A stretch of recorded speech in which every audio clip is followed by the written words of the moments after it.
Hello traders, this is Blake Morrow with Forex Analytics, and you're listening to the week ahead video for June 18th, 2023. In the United States, it's Father's Day on June 18th, on Sunday. So if you're a dad, granddad, father, grandfather, papa, hey, happy Father's Day. Have a great day and keep up the great work for all you gentlemen out there.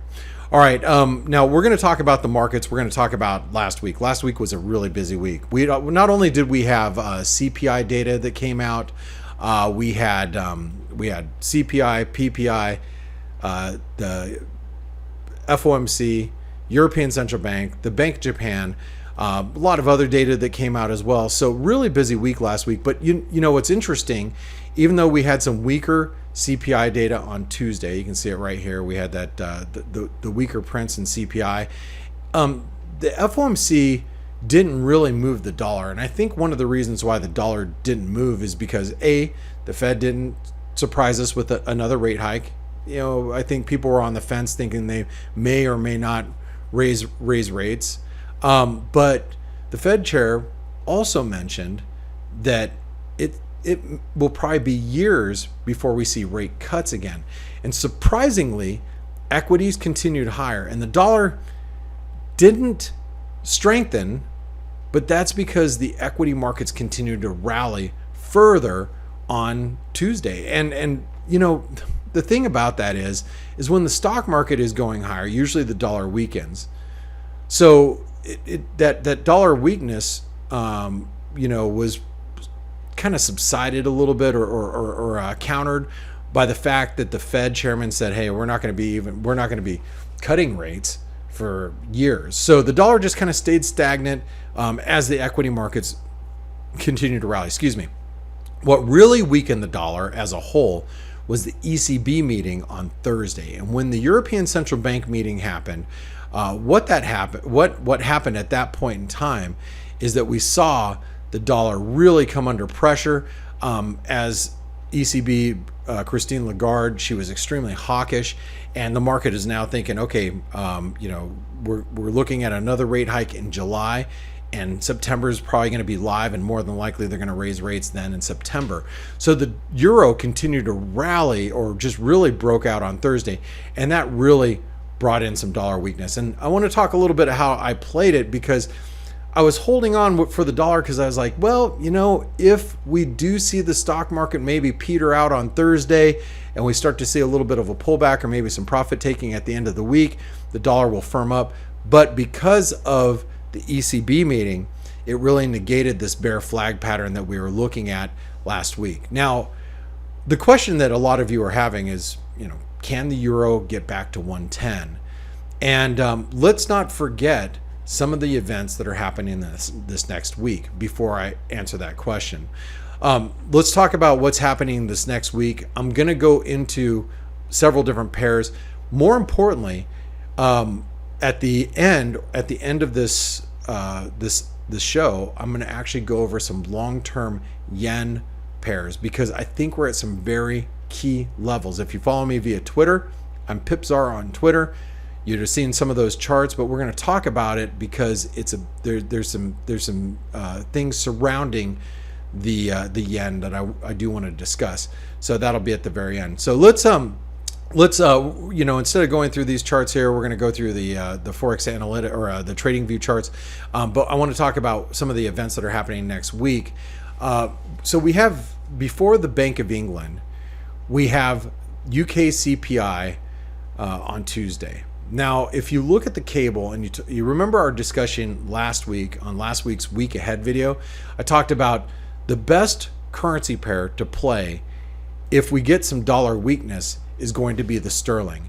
I played the sterling not in the pound dollar, I played it elsewhere, but you can see we broke out above 127, and when we broke above that 127 level, we immediately stopped at the 127% extension, and the 161% extension is not very far away at 129.30. You can see it right here. Now, can we reach for the 130 level? In my opinion, absolutely, especially ahead of the Bank of England. We know on Tuesday, more than likely, especially for those of you that live in the UK, you know, the inflation is going to probably be fairly hot. And if that's the case, the pound dollar will probably stretch its legs towards 130. Now, I know a lot of sterling or Great British Pound bears. I know a lot of them. And a lot of people just do not have faith in the Bank of England, and they believe that the Bank of England will not, fight inflation, and they're going to be very hesitant to raise rates. That could be viewed as maybe a negative in the sterling. Well, that's entirely possible. And if you take this lower trend line, you draw it as a channel, we could reach for 130 here in the cable this week. But if we reach for 130, especially ahead of the Bank of England, what is going to happen here? And that's where I think we're going to see a really big pivot, anywhere from 129 to 130 in the pound dollar. Now, for those of you that are sterling bulls, look, I think any move back towards 127 is going to give you an opportunity to be on the long side, for those of you that want to play the pound to the long side. And I wanted to bring that up because not only do we have the Bank of England rate decision, but we also have UK CPI just 2 days before. Now, speaking of Tuesday and Wednesday, and let me go back to the dollar really quick. We do have Fed Chairman Powell will testify to both the Senate and the House for the semi-annual Humphrey Hawkins testimony, right? It's going to his semi-annual testimony, and therefore the Fed chair might be able to put a little bit of a damper on this euphoria that we're feeling in the equity markets. And we'll go back to the equity markets here in a minute. But if you look at the dollar, I wanted to point out that the dollar index, we had this lower trend line here, and if we create some sort of symmetrical type of consolidation, that means that the dollar index may find some support ahead of the 78% retracement. If you think about where the sterling's at and you think about where the euro's at, if the euro reaches for 110, if the euro can get back towards, let's just say 110, which would be right here, right?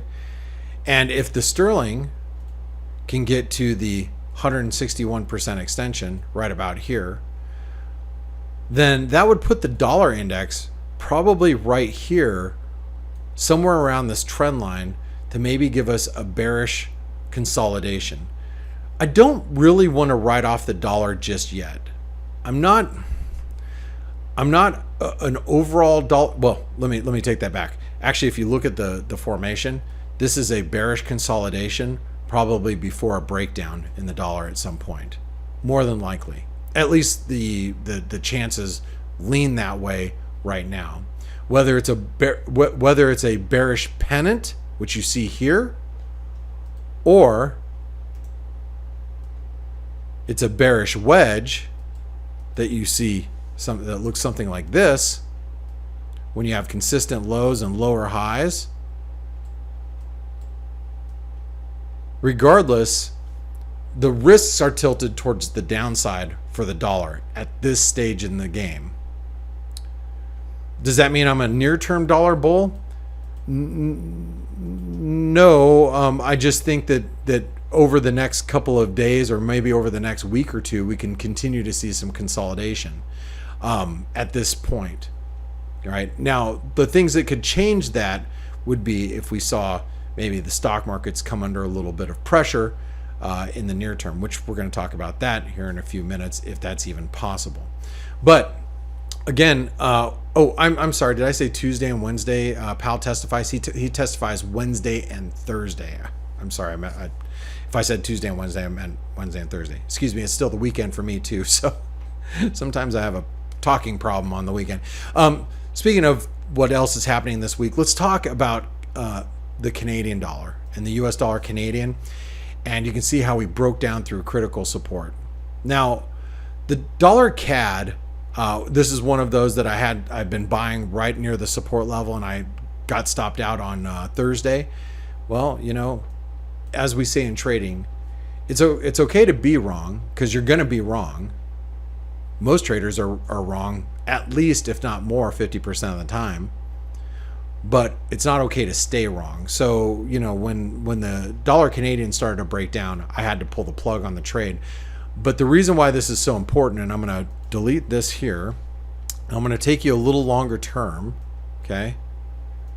And if you take a Fibonacci retracement from the lows back in June of 2021 to the highs right here in October 2022, you'll notice that we just broke, and let me make this a little thicker, we just broke a 38% retracement at 132.35, or roughly around 132.30.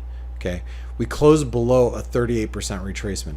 That is a bearish event, especially at the end of the week for the dollar CAD. Now on Wednesday we have Canadian retail sales. If those retail sales numbers come in stronger than expected, then what we could end up seeing is we could end up seeing the dollar Canadian trade down towards 131.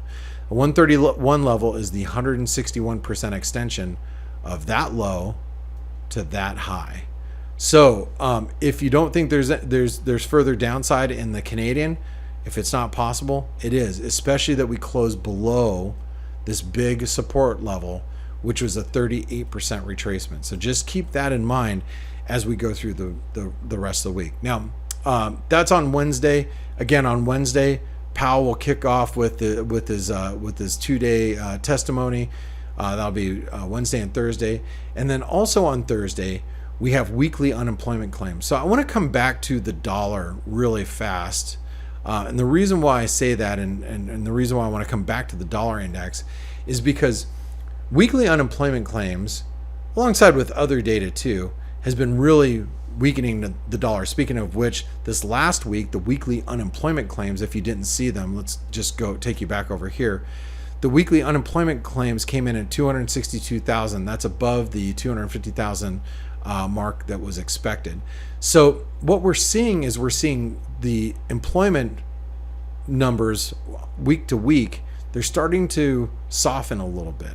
So as that happens, a lot of people are skeptical that the Fed is going to be raising rates any further, especially if the labor market continues to soften. So that's one of the other reasons why the dollar came off a little bit, not just the European Central Bank. So anyway, going back to Thursday, keep an eye on Thursday since we will have unemployment claims. Thursday night, out of Japan, we have the Japan CPI data. So their inflation numbers are going to be coming out. That's probably I talked about this last week about it either breaking out to the upside, which I figured it probably would, or, and I think I left the arrow, down arrow, just in case we broke down. Now, we're going to talk about the dollar yen, but more importantly, we're going to talk about all those yen pairs in just a few minutes. But I just wanted to say and stop at this moment in time.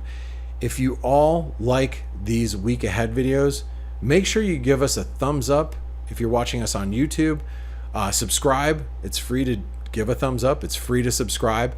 And also, if you see us on Twitter or on LinkedIn or Facebook, whatever social media platform you see, share it. If you find this valuable, share it with your followers, and that's a great way to continue to support the Forex Analytics family. Okay, on Friday, we have Eurozone PMIs, and we also have US PMIs. That's going to wrap it up for our week as far as economic data goes. Now, I want to talk about the yen pairs specifically, and I want to talk about the dollar yen. So we talked about this, pennant formation. While we're above 138, we have to stay bullish. It's breaking out to the upside.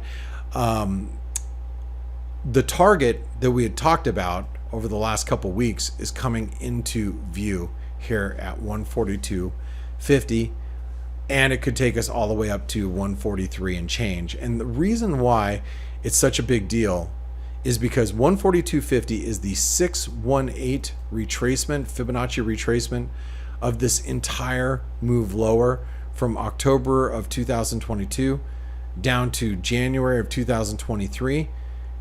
It's a key Fibonacci retracement level. I know we're not the only ones looking at it, even though we've been looking at it here on the week ahead video for the last couple of weeks. There are other banks that have been referencing this number over the last week.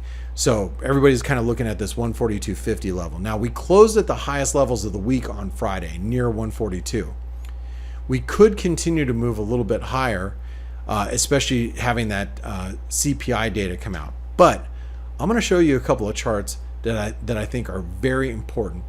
You know, one of the other things that's really important, and let me just take you over here really quick. I'm going to take you over to well, one of the things that we've been chatting about in our chat rooms here, and this is the Forex Analytics chat room, and where we get a lot of our data, or a lot of our research is from the news and research room. One of the things that was posted here on Friday was the daily sentiment index, and if you look at the yen, it was 7.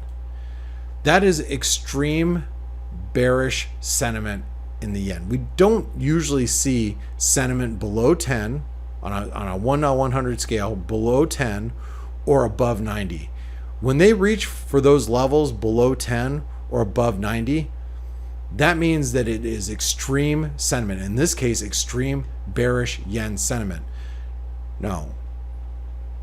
Why is this so important? Well, like I said, we have Japanese CPI. We have Japanese CPI on Thursday. But I want to take a look at some of these yen pairs. Let's take a look at the euro yen really quick.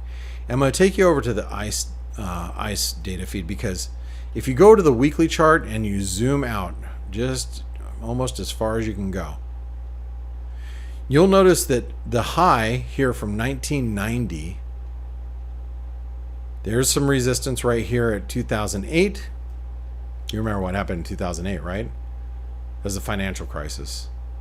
Notice that sell-off was due to the Lehman and Bear Stearns and housing market, the GFC, the Great Financial Crisis, and we're right up against resistance right now. I mean, the euro yen is literally sitting on that trend line. Now, when you look at a weekly trend line that spawns back decades, look, we can overshoot these by 100 pips without any bat of an eye. Or is it blink of an eye? Or eye of the tiger? Whatever. We know that these are really key resistance levels on a weekly basis. You have the euro yen. Let's take a look at the Aussie yen. Same weekly chart. That high that you see here, 1990. There's the 2007 peak. Actually, 2008 happened right there. There's a peak back in 2013. There's the high from October of last year. And guess what? We're at that resistance again. Take a look at I think New Zealand yen is pretty damn close too. Yes, it is. But this would be from a high back here in 2007. There's 2014.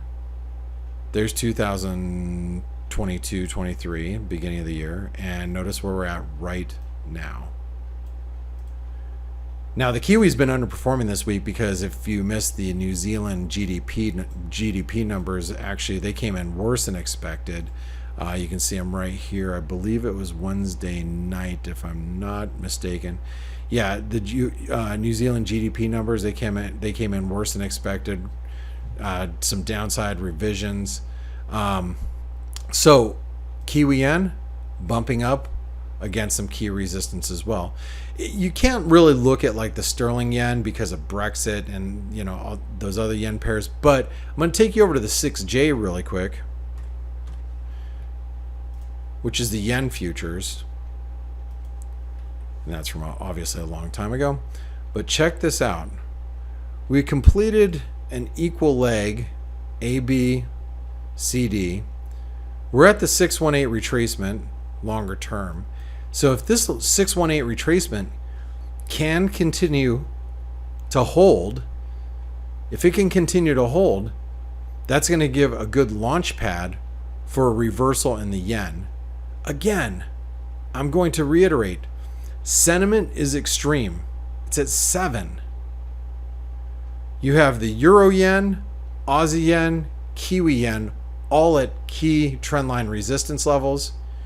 You have the 6J or the yen futures at the 618 retracement, completion of an AB equals CD equal leg move.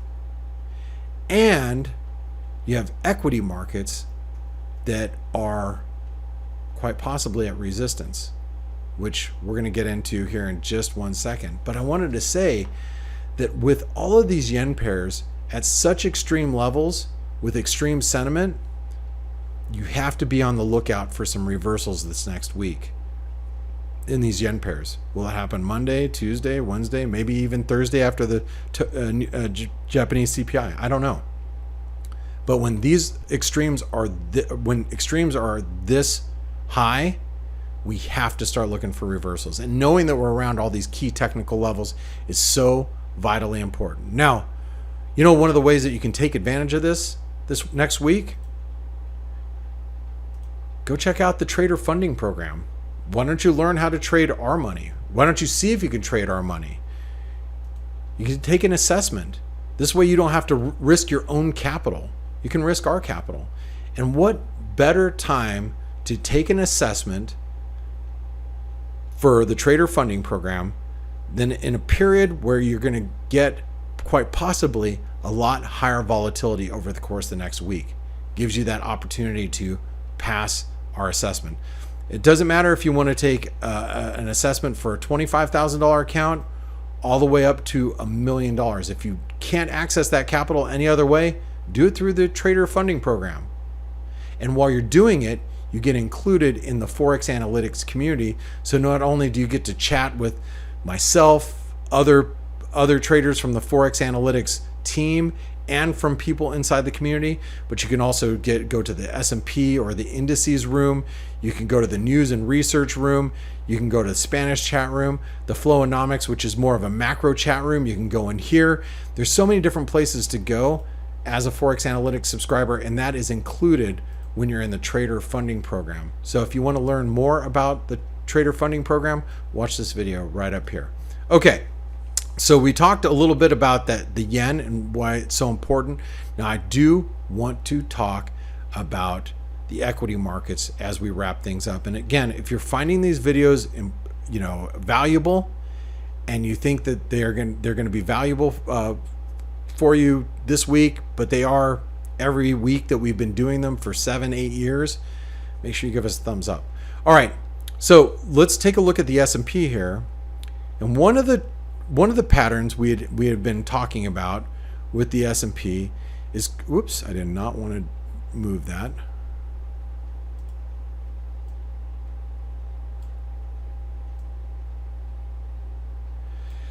Is we've been talking about a move to the 161% extension around the 44.35 level. Now, we're here, basically.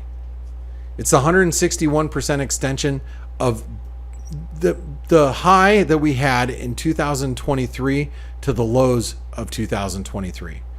We have reached the 161% extension. I'm going to delete a couple of these things here in a second because I want to show you something that I think is equally as important. Okay, but I want to talk a little bit about where stocks are at right now. It was a bullish breakout above 4,200. That was a given. We've seen dollar weaken as a result. We've seen the yen weaken as a result. And we've seen sentiment change quite dramatically too. And nothing changes sentiment more than price. And you had everybody calling for a recession in the remainder of this year. You haven't really heard a lot about that over the last couple of weeks. Why not? Because equities have been rallying. We talked about the bull flag pattern happening this last week. If you remember the last week's week ahead video, talked about the bull flag pattern. It completed, and we stretched further towards the 161% extension. We always thought that was a viable target, and we're here. Now, we saw a little reversal on Friday, but there's something else that I want to tell you about the equity markets. Now, some of you might think that we're in a new bull market. But you know what I think? I still think we're in a bear market. And I also want to say that bear market rallies are very conceiving. Or, did I say conceiving? Deceiving. They might conceive a little bit too You might give birth. Sorry, bad joke. It's Father's Day. Give me a break. And it's a dad joke. I'd give a lot of dad. I'm like king dad joke person. So if you've been around me personally and you've spent any time with me one-on-one, you know I have really bad dad jokes, and they come out all the time, and no one laughs. So, but it's okay because it's Father's Day. All right. Anyway, bear market rallies are very convincing because nothing changes sentiment like price, right? You get price move in one direction, everybody's like, huh, well, I guess there won't be a recession. Don't forget, the stock market is not the economy. The stock market will many times reflect the economy, but right now I think this is more of a positioning type of move. Economic data is continuing to weaken, and some of the cracks below the surface are starting to show. We are starting to see cracks below the surface, especially in the labor market. And remember, the labor market is jobs. Jobs is sentiment. We start to see the labor market roll over, it's going to shift sentiment so fast, and you're going to see stocks respond. And that's probably when we end up dipping into a recession later this year. So will stocks respond to that? I think it's quite possible. We've reached for the bullish levels that we've been looking for the last several weeks. Now that we're here, what do? Does that mean you just start shorting the equity markets? I mean, you can. If you shorted right now and you close your eyes and you open them up in about 3 months, in my opinion, you'll probably be happy that you shorted the market up at these levels. But does that mean that we can't go higher another 1 or 2 or 5% before we reverse? No, we absolutely can. But I want to show you one last thing. Let me see if I can delete some of these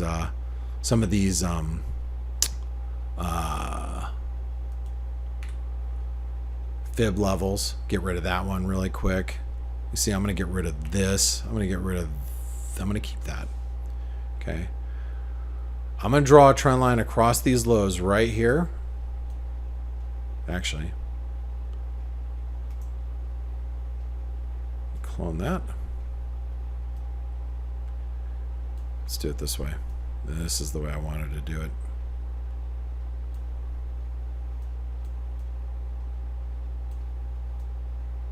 Now, if you take the, not all-time low, obviously, but the lows that we put back in 2022, you connect the lows from this year. Let's go ahead and clone that. We'll just delete this one. And then you connect all of these highs minus that spike high right there. I would say resistance is probably about another 50 to 100 points away from where we're at. Now keep in mind, Monday is a holiday. It's Juneteenth. So happy Juneteenth. It's a new holiday that we started celebrating here in the United States a couple of years ago. It'll take me a while to figure that one out, to make sure it's in my mind, my data bank in my head. It'll probably take me another year or two before it all registers that it is a holiday, but it is a holiday nonetheless. And you're probably going to get some buying to kick off the week because we closed near our highs. But if we make our way up towards 4,500 in the S&P, I believe that's going to set up for a big reversal lower for the equity markets. Don't forget, guys and gals, economic data is starting to soften, and the Fed is going to end up keeping rates unchanged for a long time. The Fed's not coming back to save you or me or your 401k or your IRA. They're going to make sure that inflation is put to rest. Unless we have a complete meltdown in the markets where you see some multiple major bank failures or something, maybe the Fed might have to take action. But if it's just us going into a recession, stocks start to slide a little bit, I don't think the Fed's going to do anything. And when the market comes to that realization, that's when sentiment really starts to shift. So what am I saying here? I think the equity markets are setting up for a reversal this next week. And we should be seeing a reversal somewhere between 4,450 to 4,500. Could we continue higher? Absolutely. People are getting squeezed, and you've got massive FOMO, and you've got people just chasing the markets. But the risks are really starting to outweigh the rewards when you're talking about longs in the equity markets. Now, if you think I'm completely done about talking about equity markets, I'm not, because I do want to show you a couple more charts. I want to show you the German DAX. It is at new all-time highs. Also keep in mind we're in an ascending wedge and we have divergent relative strength regardless of us hitting all-time highs. So what does that mean? Well, think about it this way. We closed at all-time highs in the German DAX. There are going to be a lot of people getting squeezed out, Friday, probably come beginning of the week. But what happens if the US equity markets reverse and the German market reverses as a result in sympathy? Then you're going to end up having a false breakout once we hit all-time highs. That is an extremely bearish event if that plays out next week. Am I going to tell you it's guaranteed to happen next week? No, absolutely not. I mean, we're at all-time highs. But if the US equity markets start to show some weakness next week, seasonally too, think about it, seasonally. We're going into summer. Traders, institutions, let's book some profits on these longs. Let's go take a month off. What happens if we get a false breakout in the German DAX after a week closing at all-time highs? And you have an ascending wedge, which tends to be a bearish reversal pattern as it is. It's something we need to pay attention to. One of the markets that I think is extremely strong is the Nikkei, but we're extremely overbought. Let me just reset this really quick. We're extremely overbought up here. Notice how we continue to rally as relative strength is divergent. What that probably means is at some point we're going to see that Nikkei roll back over. And remember, this has been a leading index for like the yen, the rest of the markets. So if the Nikkei does pull back, at least it'll pull back to probably a massive breakout point, which can give you a good place to be long Japanese equities on a pullback in the weeks ahead. Now, I'm going to talk about it. I'm not going to show it because you can always catch my live analysis, but more importantly, my team's live analysis on the Flow Show and on the Face Show. But if you're trading the yen and you're trading the Nikkei, you also need to be paying attention to yields. Specifically, the 10-year yield, 5-year yield, 2-year yield. Keep an eye on the lower end of the curve because the dollar yen tends to be yen sensitive. Excuse me, the yen. I just said that incorrectly.